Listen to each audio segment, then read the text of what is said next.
ஆரம்பிச்சு கண்டிப்பா ஜாதகத்தில் பண்ணிக்கணும். முழுக்க பிசினஸ் தான் இருக்கும். நம்ம ஒரு பிசினஸ் ஆரம்பிக்கிறது இடம் பொருள் அப்படிங்கிறது தேவைப்படும். இடம்ங்கிறது வந்து பாத்தீங்கன்னா அதான் இம்பார்ட்டன்ட். பொருள்ங்கிறது பைனான்ஸ் என்னதான் இருந்தாலுமே நம்ம இன்வெஸ்ட் பண்ணக்கூடிய இடத்தை தான் பார்க்கணும்.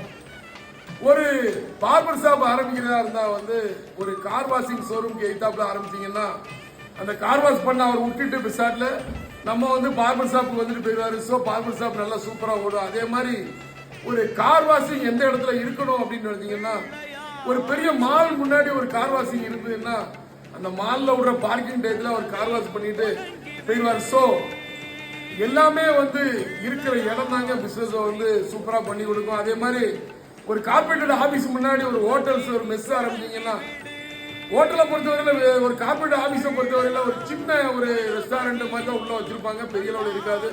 ஸோ மெஸ் பெரிய அளவில் ஆரம்பிச்சீங்கன்னா பெரிய அளவில் சக்சஸ் ஆகலாம். ஸோ எல்லாரும் இதை ஃபாலோ பண்ணுங்க. நன்றி. நான் மற்றவர்கள் சந்திப்போம்.